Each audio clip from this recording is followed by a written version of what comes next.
Hechos de los Apóstoles, capítulo 2, versículo 43 en adelante, y le pido que me acompañe en la lectura en esta mañana.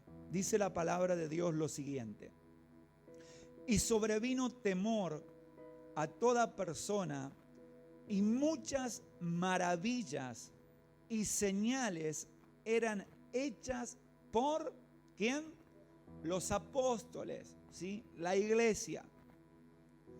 Todos los que habían creído estaban juntos, y esto me encanta, me cautivó el corazón esta palabra. Y tenían en común que todas las cosas. Toca al que está al lado tuyo y decirle: todas las cosas, no algunas. Todas las cosas tenían en común, y vendían sus propiedades y sus bienes y los repartían a todos según la necesidad de cada uno. Una obra social que hacía ya la iglesia primitiva, donde podemos ver que solo Dios es quien puede hacer estas cosas. Y perseverando unánimes cada día en el templo y partiendo el pan en las casas, comían juntos con alegría y sencillez de corazón, alabando a Dios y teniendo favor con todo el pueblo. Y el Señor añadía cada día a la iglesia los que habían de ser salvos. La iglesia crecía, la iglesia se multiplicaba. Y el versículo 44, la parte final, se la quiero dejar y que usted, si puede, subraye o marque.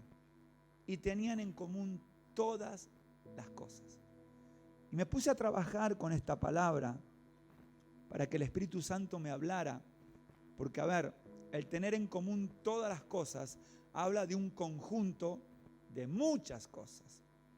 Yo quería que Dios me diera una palabra para la iglesia, por eso le voy a pedir que vaya a Hechos capítulo 12, de vuelta un par de hojitas más hacia adelante.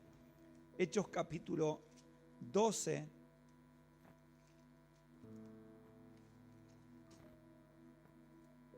versículo 1. Dice la palabra: en aquel mismo tiempo el rey Herodes echó mano a algunos de la iglesia para maltratarles, y mató a espada a Jacobo, hermano de Juan. Y viendo que esto había agradado a los judíos, procedió a prender también a Pedro. Era entonces los días de los panes sin levaduras, y habiéndole tomado preso, le puso en la cárcel, entregándole a 4 grupos de 4 soldados cada uno, para que lo custodiasen, y se proponía sacarle al pueblo después de la Pascua. Y si lo sacaba después de la Pascua, ¿qué iba a hacer con Pedro? Lo iba a matar, como lo hizo con Jacobo también. Pero mire el versículo 5. Y así que Pedro estaba custodiado en la cárcel. Punto y coma. ¿Pero quién?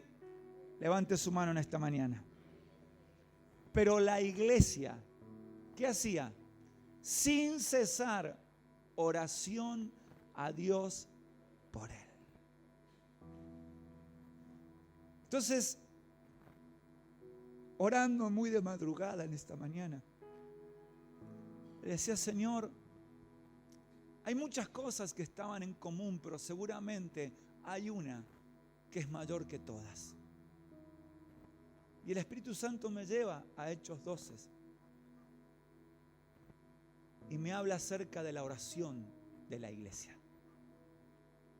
Por eso la palabra en esta mañana tiene como título: la oración en la iglesia.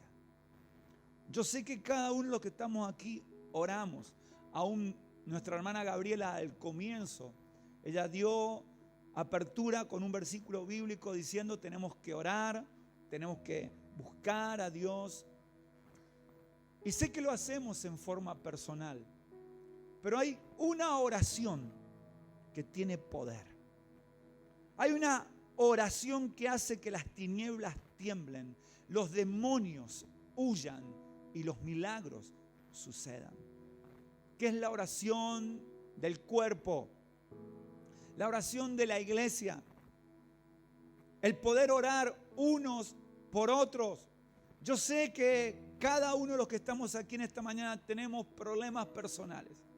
Y muchos problemas, y algunos mayores que otros. Y algunos dicen, ¿y usted por qué no sabe lo que me está pasando? Sí, pero hay algo que no podemos dejar de hacer, que es orar los unos por los otros. Porque allí se manifiesta lo sobrenatural de Dios. Dice que ellos tenían todo en común, pero por sobre todo la oración. Esa oración fue la que aplicaron cuando Pedro fue enviado a la cárcel. ¿Y qué sucedió? Luego en su casa lea la historia. El poder sobrenatural de Dios intervino, que hasta el día de hoy se están explicando cómo sucedió, pero Pedro salió libre. Y quiero hoy hablarles, iglesia, de esto, porque mire, vaya si puede a Santiago, capítulo 5, versículo 16. Dice la palabra de Dios: confesaos vuestras ofensas unos a otros y orad unos por otros para que seáis sanados. Algo importante aquí. Cuando hablamos de confesar las ofensas, no es para juzgar, no es para criticar, es para orar, iglesia. Cuando una persona te cuenta algo y te dice, mi hermano, te pido oración porque estoy fallando en esto, no es para que salga por todos los medios sociales de Mendoza, es para que yo como hijo de Dios ore e interceda por mi hermano. Porque dice Dios que debemos orar los unos por los otros para que seáis sanados. Pero escuche que dice, la oración eficaz del justo puede, ¿cuánto? Yo diría todo. Puede todo la oración del justo, la oración de la iglesia. En la NBI dice, es poderosa y eficaz la oración del justo. ¿Y cuántos justos hay aquí en esta mañana? Todos, porque el Señor nos justificó en la cruz del Calvario. Ahora, quiero hablar sobre esto, porque si me baso en Santiago 5:16, todo el mundo queremos que nuestras oraciones sean eficaces, ¿sí o no? ¿Sí o no? ¿Qué habla de ser eficaz la oración? Que llega a la presencia de Dios y que Dios responde, ¿sí? Dios se manifiesta. Y ese es un sentir natural en nuestras vidas, el querer que Dios responda a nuestras oraciones. Pero mire, la Biblia en muchas partes o en muchos versículos habla acerca de una gran cantidad aún de orientación en la oración. Hay muchas maneras de orar y muchas personas utilizaron la oración. Pero quiero hablarte de algo en esta mañana, porque aquí en Santiago 5:16, cuando habla de la oración efectiva, y escucha lo que te voy a decir, tiene que ver más con el que hace las oraciones que como el orar. Voy de nuevo. La oración eficaz o efectiva tiene que ver más con el que hace las oraciones que como el orar. ¿Lo entienden? ¿A quién está relacionado el que hace las oraciones? A cada uno. Y dice, la oración del justo puede mucho. Por eso, Primera de Pedro, si puede, capítulo 3, versículo 12, dice la palabra, porque los ojos del Señor están sobre los justos y sus oídos atentos a sus oraciones. Pero el rostro del Señor está contra aquellos que hacen el mal. Entonces, tal vez está dando lugar esta palabra que hay gente que no hace el bien, hace el mal y pretende que las oraciones sean escuchadas o sean eficaces. Por eso yo les digo cómo aquí esta iglesia me cautiva, la iglesia primitiva. Para tener todas las cosas en común, había algo que solo se manifestó en la iglesia primitiva, que es la llenura del Espíritu Santo. Sin el Espíritu Santo el hombre no puede obrar bien, obra mal, aunque tenga el deseo. Pero nos quedamos en buenas intenciones. Y las buenas intenciones delante de Dios nos sirven de mucho. Yo tengo que obrar bien. Yo tengo que ser el hombre en el cual cuando doble rodillas dice la palabra que Dios ponga sus ojos, pero no en el otro. ¿En quién? En mi vida. Y que sus oídos estén atentos a mis oraciones. Porque mire, vamos a profundizar y me desvío un poquito. Puede que tal vez Dios, como en nosotros no está el obrar bien, quite su oído de nuestras oraciones. Me estoy basando en la palabra. Quiere decir que si yo no tengo un bien obrar con el otro, puede que Dios no escuche mis oraciones. Por eso dice Santiago sobre los justos, porque si hay justos, se supone y se da por entendido que un justo ¿cómo obra? ¿Cómo obra un justo? Bien. No obra mal. Y ahí voy a Hechos capítulo 2, versículo 43, que estos tenían todo en común. Estos primeros cristianos querían el bien para el otro. Luego dice, bueno, vendían las propiedades, entregaban todo para ayudar. Hoy es un tema eso, ¿no? Pero a ver, el obrar bien también a mí me da la responsabilidad de interceder, de poder orar, de poder clamar delante de Dios por mi hermano, por el cual estoy con él en la iglesia, comparto un tiempo como en esta mañana. En mí está el poder obrar bien. Y quiero que podamos ver algo, porque esta oración eficaz tiene oposición. El diablo no quiere que la iglesia tenga una oración eficaz, que mire, más allá del milagro. Porque cuando oramos queremos que Dios responda, ¿sí o no? Que Dios haga un milagro, pero Dios pide otra cosa en esta oración eficaz. Que obremos como bien, que obremos bien. Y esta oración eficaz tiene en primer lugar oposición. Para aquellos que están tomando apuntes, el primer punto, estas dos verdades que quiero que veamos en la oración del justo. Vuelvo a repetir, ¿cuántos justos hay en esta mañana? Todos. Bueno, lo primero que te quiero decir es que tu oración tiene oposición. ¿Sabían? ¿Tiene oposición? Primero, el diablo no quiere que oremos, ni tampoco que oremos bien hacia mi hermano.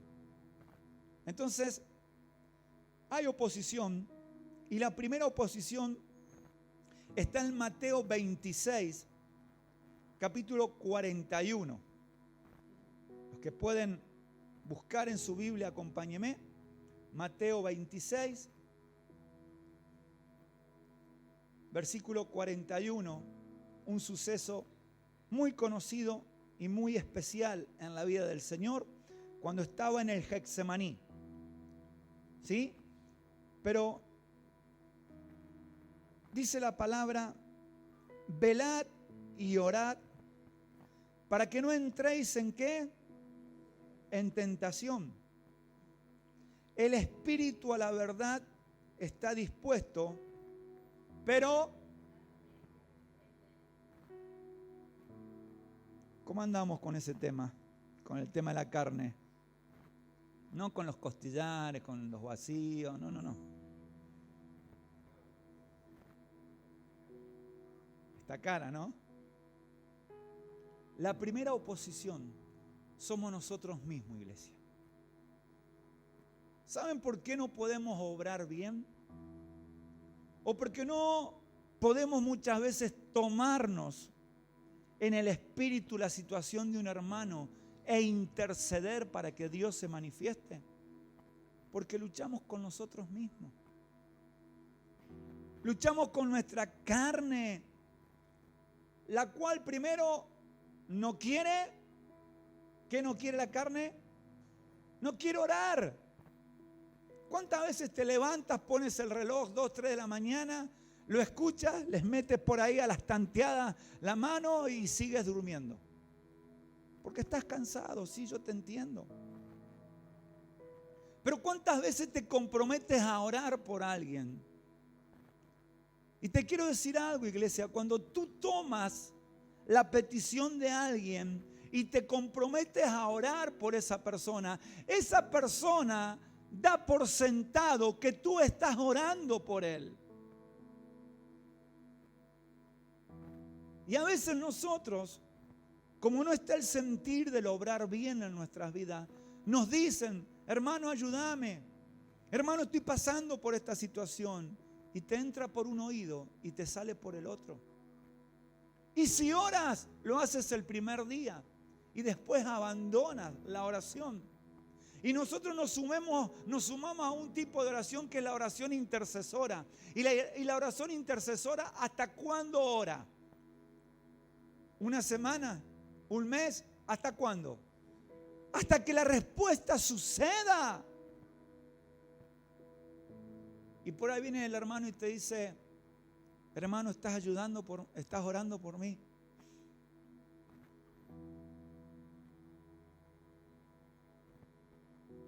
Porque estamos luchando con nuestra carne, iglesia. El Señor luchó. Él anhelaba ir a la oración, pero su carne se oponía. Y gracias a Dios que pudo vencer. Lo cual también tenemos que hacer nosotros, porque la palabra de Dios ha establecido que nosotros debemos obrar bien, porque somos justos delante de Dios, y para que nuestra oración sea escuchada, en nuestro corazón debe estar el sentir que hubo en la primera iglesia, en los primeros cristianos, que tenían todo en común y por sobre todas las cosas la oración. Yo debo comprometerme con mi hermano en poder orar, porque cuando hay 2 o 3 orando, se manifiesta el poder del Espíritu Santo. Cuando hay una iglesia que ora, el poder sobrenatural se manifiesta y los milagros suceden. Y a veces no hay un compromiso, porque la primera oposición somos nosotros mismos. Nos vamos muchos en deseo, pero no lo hacemos. Y Dios nos está llamando a interceder por la iglesia. Dios nos está llamando a interceder por familias, por personas que hoy están en situaciones muy difíciles. Entonces yo le decía a Dios hoy por la madrugada, ¿qué está pasando? Estamos viviendo un evangelio donde, bueno, las cosas se nos solucionan a nosotros mismos y es como que ya está todo bien. Pero hay un pueblo que está necesitando de tu oración, iglesia. Hay una iglesia que está necesitando de hombres y mujeres que tomen un compromiso verdadero de decir, Señor, me voy a levantar por la madrugada, por la siesta, aún antes de acostarme, pero voy a doblar rodillas para clamar y para interceder por mis hermanos. El orar los unos por los otros.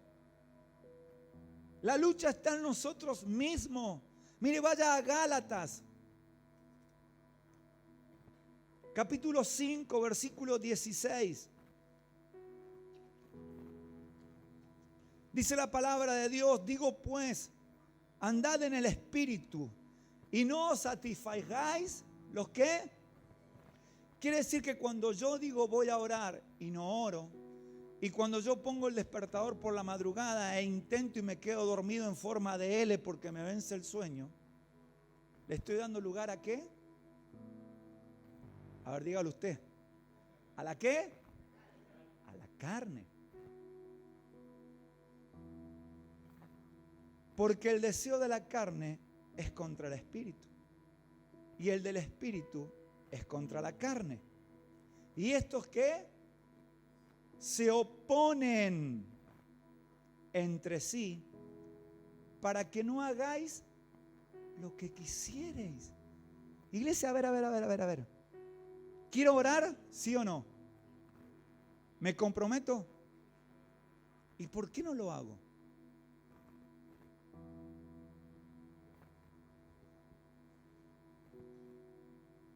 Estoy dando lugar a satisfacer mi carne.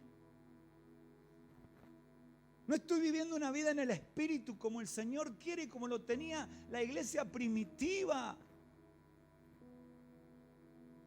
En estos días hablaba con una persona y decía, si hoy la iglesia, al nivel Argentina nos uniéramos en oración, ¿sabe el tiempo de bendición que viene sobre Argentina?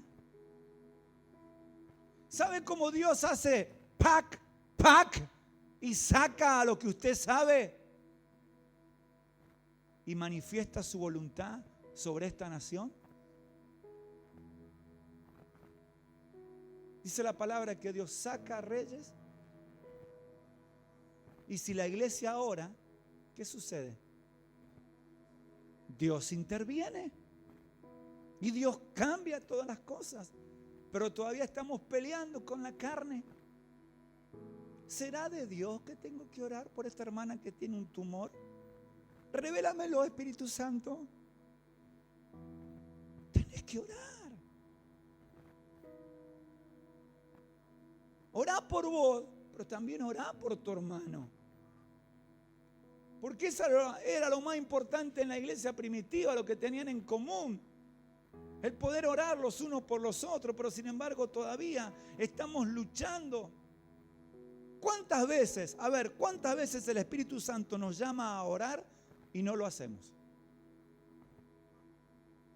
Aun cuando las damas o las hermanas están preparando la comida, en algún día el Espíritu Santo te dice, deja todo y anda a orar.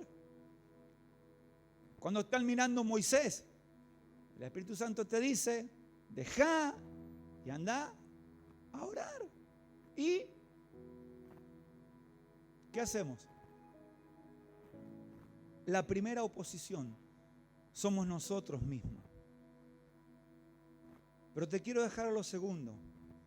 La oración nos hace fuerte ante toda oposición y tentación de Satanás, el diablo. ¿De dónde vienen las tentaciones en el hombre? ¿De dónde vienen? ¿Quién tienta al hombre? Satanás, el diablo. Ahora yo debo, dice la palabra, resistir y el diablo huirá. Pero ¿cómo voy a resistir? Primero, si no obro bien y no tengo oración en mi vida. Y mire, quiero que vaya a Nehemías capítulo 4, versículo 6. Esta palabra la hablamos el día jueves. Y aquí hay una oposición de Sanbalat y de Tobías que simbolizan al mismo infierno contra Nehemías. Pero miren la actitud de Nehemías. Oye, oh Dios nuestro, que somos objeto de su menosprecio, y vuélvelo al don de ellos sobre su cabeza y entrégalos por despojos en la tierra de su cautiverio.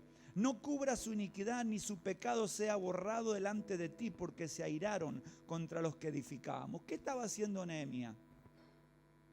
¿Se estaba quejando? ¿Estaba luchando contra Sanbalá y Tobías? ¿Qué estaba haciendo? Orando. La manera de poder vencer la oposición y la tentación en nuestras vidas es la oración, iglesia. No hay otra manera. Aquí Nehemías podría haber hecho tantas cosas, pero sin embargo no, se dio cuenta que estaba luchando contra el mismo infierno. Y contra el mismo infierno se lucha en oración, iglesia. Pero también hay algo especial, que quiero que vaya a Mateo capítulo 4.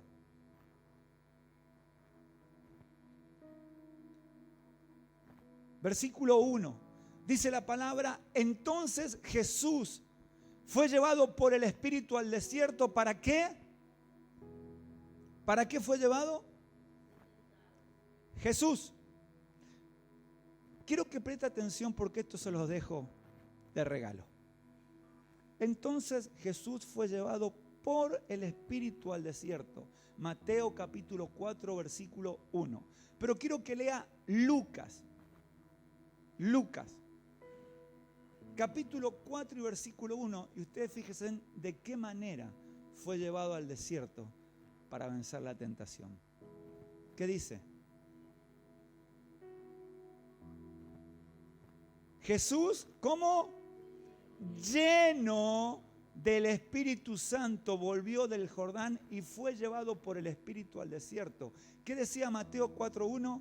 Que por el Espíritu fue llevado. Pero ¿cómo fue llevado el Señor al desierto? Lleno del Espíritu Santo. ¿Pudo vencer la tentación de Satanás, el diablo, el Señor? ¿Qué piensa usted? Por supuesto.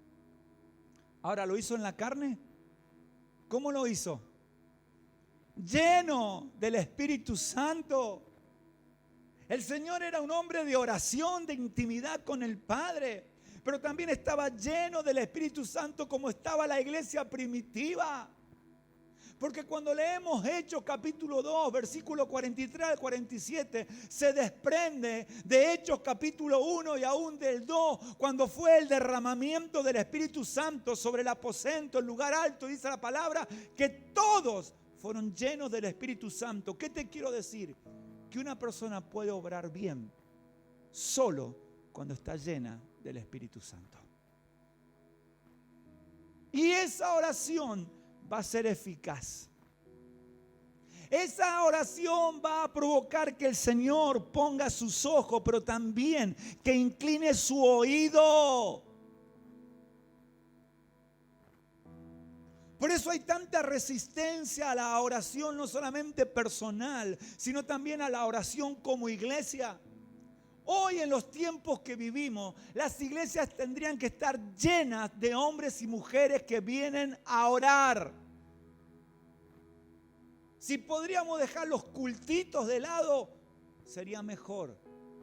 Pero qué diferentes serían las cosas si venimos a doblar rodillas en la presencia de Dios.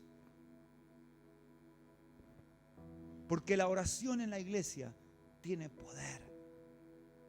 La oración en la iglesia produce lo sobrenatural. La oración en la iglesia, y esta mañana fuimos testimonio y testigo de lo que el poder de Dios hace. ¿Tú crees que un tumor para Dios es algo?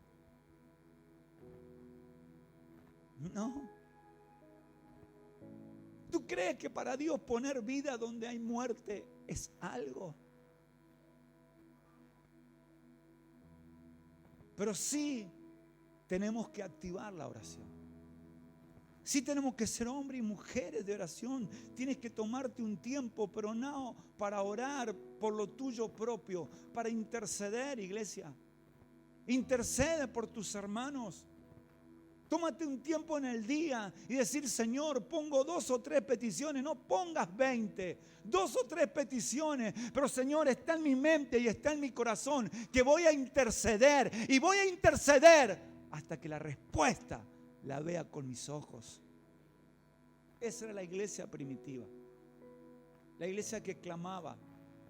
Nosotros hoy aquí tenemos 4 personas que están luchando con un cáncer.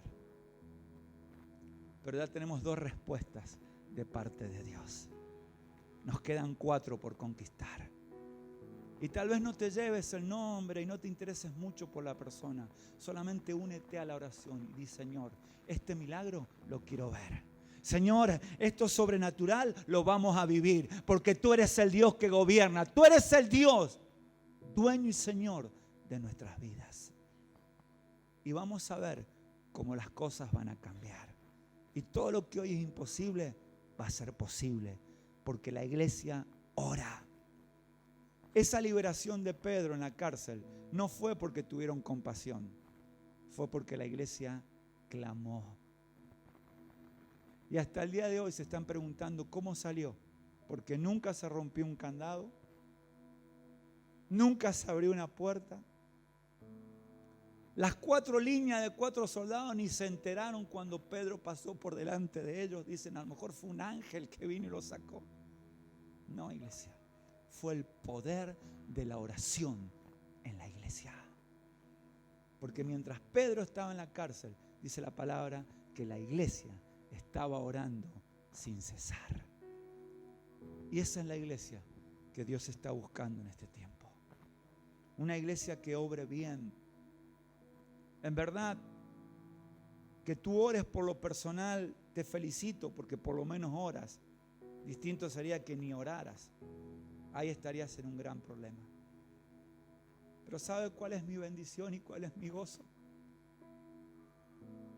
Y por el cual oro es verte bien a ti, iglesia. Porque si te veo bien a ti, soy feliz.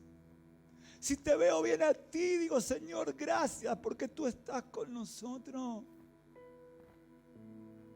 ¿Qué es el sentir en mi vida? Ver bien a mi hermano, ver su matrimonio restaurado, ver su familia sana, ver puertas que se abran, prosperado, bendecido, que avance, porque el Dios al cual oramos es el Dios que responde. Pero Dios está buscando una iglesia, un pueblo que interceda, que ore, que clame, obrando bien por el otro. Gloria a Dios que estoy bendecido. Pero es mucho mejor ver a mi hermano bendecido. Ver a mi hermano prosperar. Pero para esto debo meterme. ¿Por qué nos saludamos? ¿Por qué tenemos esta coinonía? Porque yo no puedo ser indiferente a lo que le está pasando como familia. Me duele ver un sistema diabólico que quiere destruir a las familias. Me duele.